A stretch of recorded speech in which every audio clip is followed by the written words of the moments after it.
I just got laid off Verizon, and it's official on December 31st. I was technically with them almost 3 years.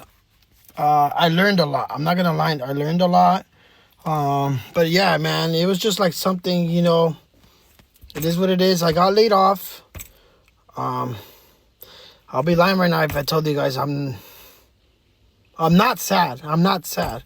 I was there for them 3 years, learned a lot from them, met good friends, probably friends for life. But I'm not going to be here and sit, I'm sad. I'm excited for the new beginning. I have a positive mindset. I'm very a positive person. Most people, at this point, they'd be like,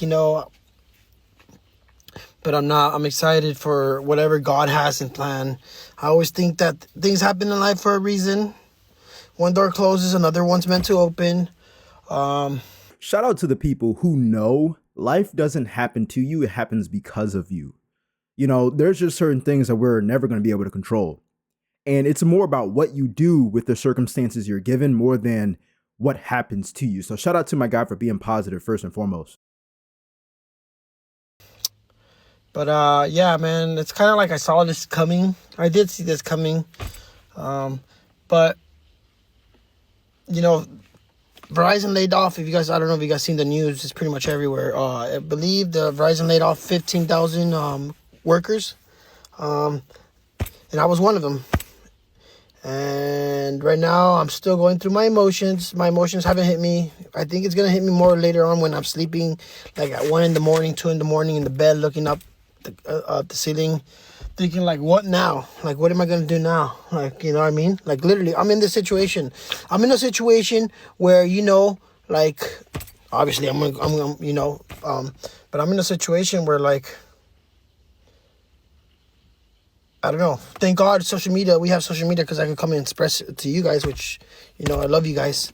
But yeah, I'm just like, what now? Like, I'm literally in that phase. If you've ever been fired and you've been laid off, I'm in that phase. Like, He's probably still in the shocking phase. And I've been fired 2 times from jobs. But it's literally been because the company was closing. And truth be told, I'm waiting on him to be a little bit more transparent and tell us, like, are you living paycheck to paycheck? Because that's what most people do when they have a consistent income with a 9 to 5 and they don't prepare for the worst. They don't have multiple streams of income. Let me know in the comment section down below if you have multiple streams of income. But this is a telltale sign that you're not safe anywhere. You're not safe anywhere. You're not safe. We're not safe. I'm not safe. You're not safe. The only person that's going to have your back to have consistent income is yourself and the Most High. You have to put in the work in multiple areas of your life in order to not only produce not just passive income, but multiple streams of income, but also maintain them. I hope he's in a good situation. I hope he is. what now? And I'm in it right now. Like, what? What's the next step? Gotta stay positive. You gotta trust God. Everything happens for a reason. And it was just my time. It was my time. It was, I wasn't meant to be there. I wasn't meant to be there no more. And unfortunately, it sucks because I got laid off during the holidays, which is like the holidays. A lot of it probably had to do with the economy because of the, Verizon wasn't hitting its quota. But yeah, it was. Is it just me that's bothered by people always complaining about they gave layoffs during the holidays? Like, let's be real. The holidays are the holidays because people just have a spending problem. They're stuck in consumer mode. They look at all the things they can get other people and get themselves, and Black Friday and Christmas and New Year's. And then you got Valentine's Day following right up after that. Like, is it just me, or does it seem like people make situations sound a lot more worse because of the holidays? If we look at a situation and really ask ourselves the question, if this would have happened during summer, would it have felt better? Probably not. It's not going to feel any better because it's at a different time of the year. It's not going to feel any better because it's not the holidays. Yeah, you get to spend time with family. Okay, great. But you know that at the end of the day, getting laid off is getting laid off. Point blank, period. There's no arguing about that. There's no if, and, or buts about that. Oh, they're so heartless. The companies, they're heartless. They laid off 15,000 people because, they're not making enough money. So they want to lay off people during the holidays. They don't think about people. They don't love people. They don't love their employees. Yo, either way, you still getting money taken out of your pocket. Either way, you're still without a job. It has nothing to do with the holidays making it worse. Laid off is laid off. A breakup is a breakup. I think it's about time we stop acting surprised every time we see another 10, 15,000 people get laid off in the corporate space. Look, that's status quo now. It's company strategy. It's embedded. It's part of the culture. We lay off to increase shareholder value because that's who our customers are. We don't care about the end user. We don't care about the employees. Corporations only care about shareholder value, and their stockholders are their customers. So instead of focusing on this company laid off 10,000, and this is coming from a hiring manager, y'all. This is coming from a hiring manager. Companies care about revenue. Companies that are public, meaning they're on the stock market or meaning they have investors, they care about pleasing the stockholders. They don't care about the feelings of employees. When are we going to get over the fact that companies aren't going to be asking you, hey, do you want to get laid off today or a month from now? Like, which one is more comfortable for you? They're not there to please you. They're there to employ you. 1,000 people, this one's going to lay off 30,000. Let's talk about what to actually do to prepare yourself. First thing you need to do, because you can be laid off at any minute. When you get laid off, all your access gets cut. You need a separate computer, separate document, put it in the cloud, put it wherever you want to put it. But you need to start building a brag book. You need to start documenting your progress. You need to start documenting your success, your outcomes, anything you might need to quantify results in an interview situation or on a resume. Because when the access gets cut off, you no longer have the ability to pull that.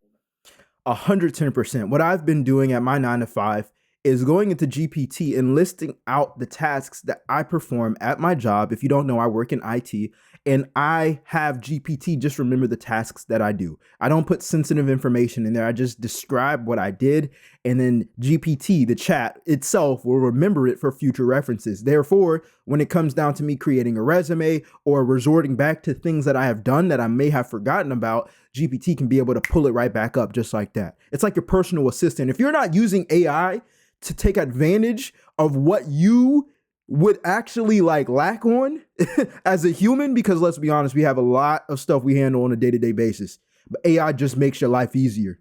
AI just makes your life easier. Data. Second thing you need to do is you need to double down on your network.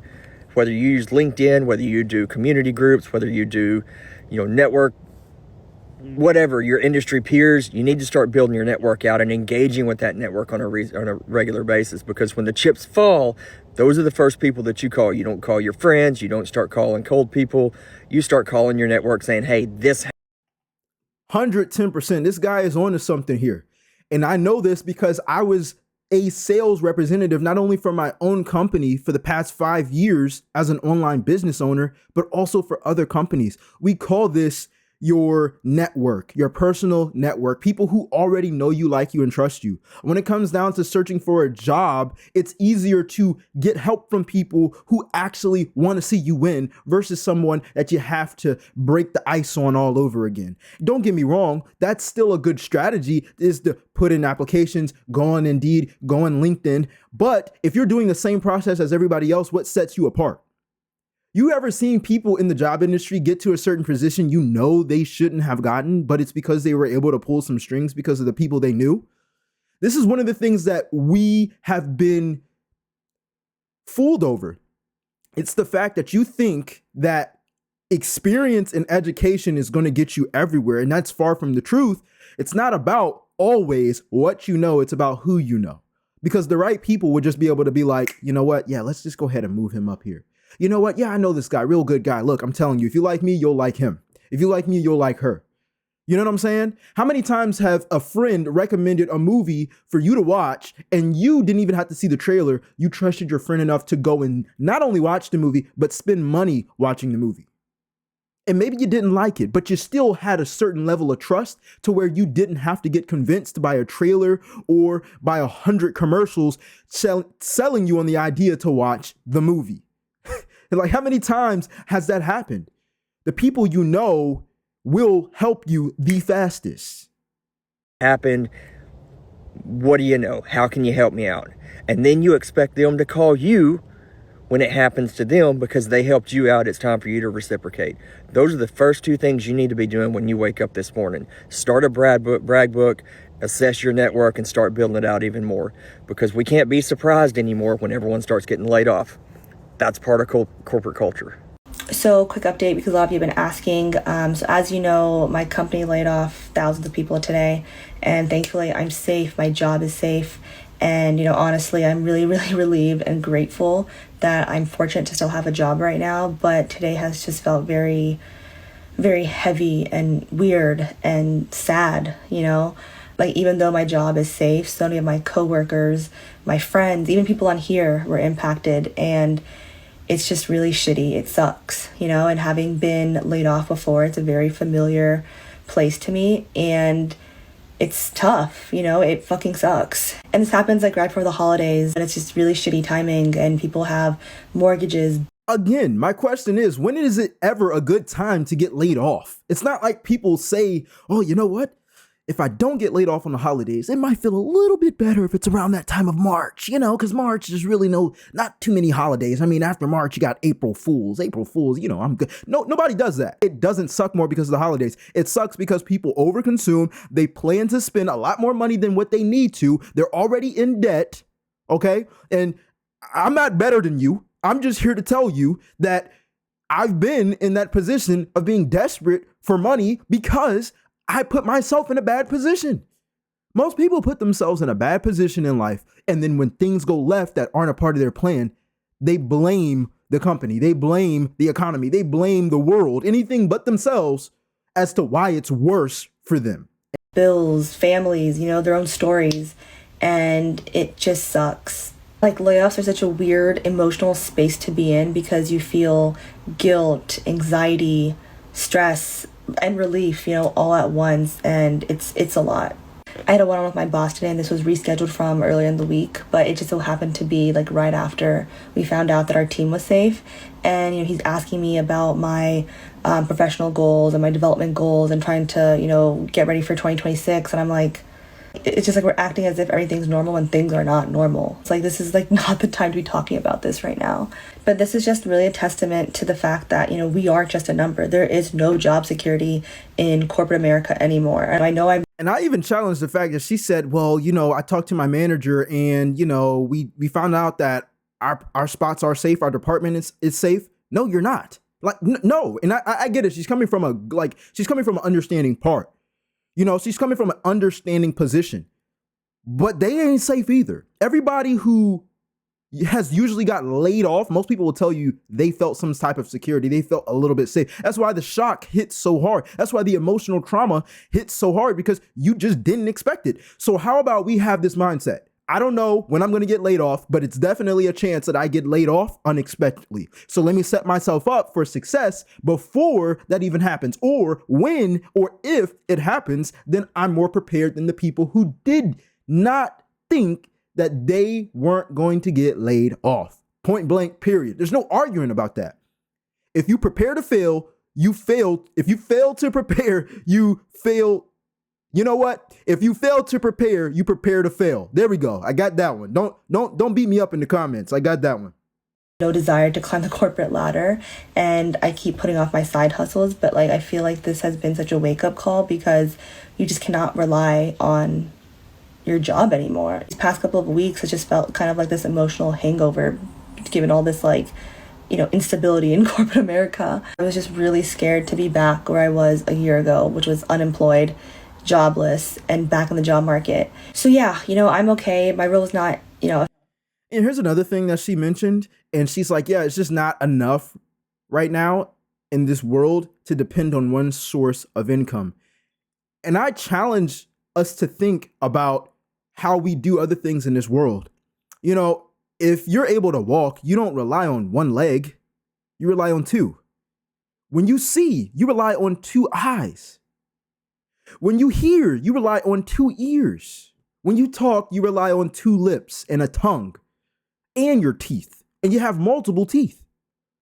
In order for us to perform certain things, me making this video, I have 10 fingers. I'm using my brain. I'm using my eyes. I'm using my ears. I'm using my iPhone. I'm using my laptop. I'm using my monitor. Like, why do we think when it comes to income that we can just get fed off of one umbilical cord? You need multiple. We need multiple. Otherwise, you're just always going to be in a hardship of financial stress because you're depending on one source. Well, friends, midday check-in. Not safe here. Everybody's doing safe and not safe check-ins on the forum I'm on Facebook for the layoffs. So, not safe. Got laid off at 8:30 this morning after getting to work. I think, most people knew our departments were going to be affected. So, super bummed. It's been a great ride with the company that I work for. They've been good to me. I've worked under some amazing mentors and coaches. Man, I've done so much and learned so much, from leadership to coaching to mentoring to onboarding to operations, inventory, you name it, small business. One key note, hopefully she carries these skills into something else that she can multiply and diversify her income with, because those are valuable skills. Those are valuable skills. Most of the time when you work a corporate job, you're able to transfer those skills into another vehicle. And if you don't take advantage of that, then it's like you're resetting from zero and you have to relearn a process, and you're not carrying over the skills that you learned from one job into the other, or even starting up a business as an entrepreneur. It's really, really, really good. Like when I choose a job, I'm looking for skills that I cannot just learn while I'm in the job, but I can also carry over into other avenues, because that is the asset right there. Being able to do a task at another job or do a task for myself as an entrepreneur running a business. Account manager, B2B sales, R2B sales, I have done it all. Like, it doesn't matter if you have one job title, you quickly learn to do multiple job titles. So anyways, but super bummed, obviously, because we're here at Christmas time, there is several. There we go again with the Christmas time, the holidays. Again, people just overconsume, and that's why it sucks more, because you've already been spending money that you haven't even gotten yet. Your eyes are bigger than your belly. My parents used to say that all the time as a kid. It's like, oh, you say you want candy, you say you want dessert, you say you want chicken, you say you want macaroni, you say you want collard greens. Actually, I didn't want no collard greens, but you say you want all this food and you didn't even eat all of it. So we're not going to give you as much food next time as you think you want, because your eyes are bigger than your belly. You're over consuming up here, and what you can really take in, you can't. You can't get anywhere closer to eating more than what you're supposed to. I mean, you're going to be overeating at that point. So what are we doing with our finances? It's the holidays. You're planning to go in debt for the holidays? How about you just save up year round? How about you invest in other assets so they can help you be a little bit more aggressive toward the holidays? But instead of spending money that you don't even have yet and paying interest on it and going into more debt, how about you just use the money that you've been saving up for in a separate account for the holidays? Have a holiday account or something. All right. And I'm not just babbling. I have a fun account. Every time I get paid, I put 10% into my fun account. That ain't a lot of money. You know what I'm saying? But the more money I make, the bigger that account gets. And when it's time to spend money on fun things, the holidays, trips, getting things that are just leisure that I don't need, but I really want, it doesn't hurt as much because I'm only spending 10% of my income. The concept is the concept is I can if my can say I can, meaning you have separate cans. Each can is a bank account. Every time you get paid, you pour a certain percentage into that bank account. And those bank accounts are only dedicated towards those things: groceries, debt, savings, investments, fun account, business, investing into yourself. Those things help you stay in line. Those things help me stay in line and not overspend and say, oh, well, I don't have enough money. to go on this cruise. But my savings account is looking pretty good. I'm not going to spend money that I don't have and then pay the banks more money because I didn't have it and I chose to spend. Like, make that make sense. Make that make sense, man. Make that make sense. You didn't even think you wanted the thing that you think you want and need until you saw somebody else have it. Most of the time, overconsumption comes from that. Watching TV, watching social media, seeing how other people have these items and things and you know, just items, just junk. Like, it's like, why do we feel like we need it? It's probably because you consumed a piece of media that made you feel like you need it. It's called marketing. Insurance packages, they're not extremely hefty for those of us that's only been there for like 4.5 years, but at least something is better than nothing. But yeah, I know if you guys have been following me on live, you knew this day was coming. I told everybody the 20th we were going to see the first rounds of layoffs. I think there was like 13,000 people this morning affected. A bunch of people on my team, my department. So not fun, but bottom line is prepare. Even if you think you're the most in the most secure position in the world. All right. Even the president got to get out of office at some point, you know. So be prepared. Live below your means. Before we buy things, we need to ask ourselves the question, why do I feel like I think I need this? Why do I feel like I need this in my life? And is it going to help me grow financially, or is it going to keep me in the same position I've always been in? Next up, we got this $2,000 tariff bill that we're supposed to be getting from the president himself. Make sure you watch this next video because we're going to be deep diving into what the progress is looking on that side.